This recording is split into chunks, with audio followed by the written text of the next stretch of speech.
Vous nous avez dit avec passion et engouement le profil idéal de notre armée, de votre armée. Nous avons pris note. Nous avons surtout retenu que l'institution militaire ne peut être forte que si elle repose sur des institutions publiques solides, sur la confiance de la population et sur un cadre constitutionnel et légal clairement établi.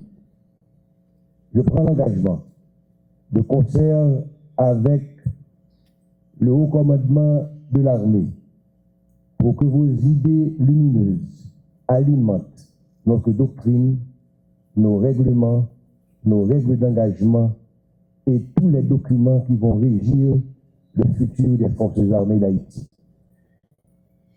Officiers, sous-officiers,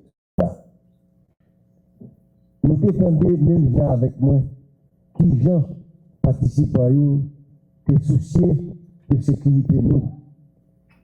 Il y a même qui demandé pour nous mettre des garçons sur nous, des femmes sur nous, pour ne pas qu'en balle, dans 4 missions nous gagnons pour protéger le pays à toute population. Je vais faire une proposition que personne ne va douer jamais oublier. C'est belle bagaille. Mais tout, il faut que nous soyons ingrats. Tout le monde qui est ingrat, pas monde. Forcer monde en vent militaire. Rester monde. Pays n'a pas seulement un problème monde. Pays a des monde tout. Mais monde qui est capable de pas jamais mettre ensemble pour faire pays avancer correctement.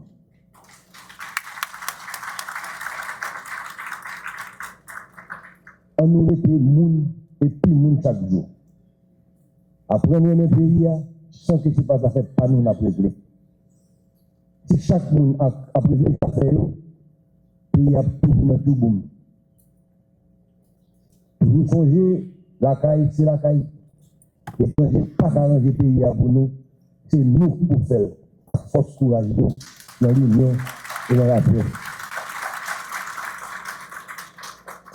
Mesdames et messieurs, j'ai suivi les prises de position en atelier, dans les panels et dans les couloirs.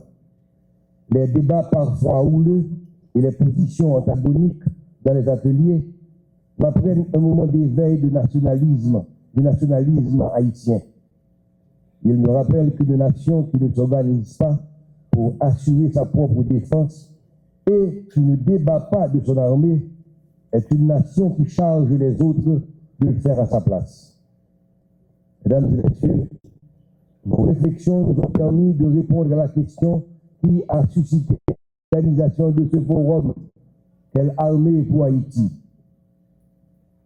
L'armée que nous voulons tous est une armée intelligente en ces temps d'intelligence artificielle, avec tout ce que cela implique de rupture stratégique, de risques éthiques et de mutations technologiques. Une telle armée ne se mesurera pas par le nombre de soldats ou la puissance de ses blindés, mais par sa capacité à fusionner l'humain et la machine pour décider plus vite et agir avec précision. Une armée qui protège le territoire et la souveraineté nationale. Une armée qui s'inscrit dans la consolidation de l'état de droit et le respect démocratique. Une armée qui est structurellement au service de la nation et non d'un groupe, d'un clan, d'un parti ou d'un intérêt particulier. Une armée qui s'engage à bâtir et maintenir la confiance de la population comme priorité stratégique permanente. Une armée qui développe une capacité institutionnelle de réponse aux catastrophes naturelles et aux urgences nationales intégrées dans un système national de protection civile modernisé. Le débat de ces 3 jours nous invite ainsi à dépasser les querelles de chapelle, les rancunes de boutique, les oppositions simplistes pour privilégier Haïti. L'un des engagements majeurs qui ressort de ce forum est l'intégration progressive des jeunes dans un projet national de défense structurés, formateurs et porteurs d'opportunités.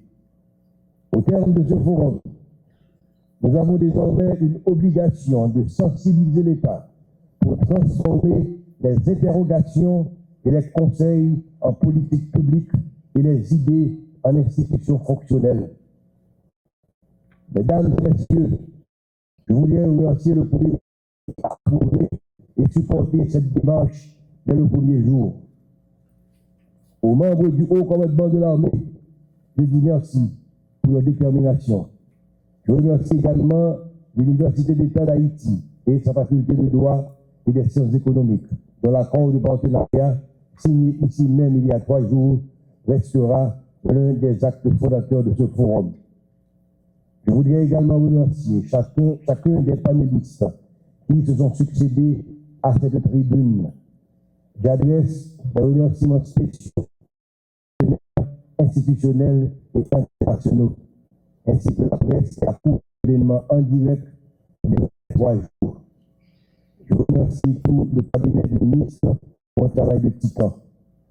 Que soit remercié la légendaire forces armées d'Haïti qui a su combiner des sons agréables avec la manière pour détendre l'atmosphère dans les 3 jours.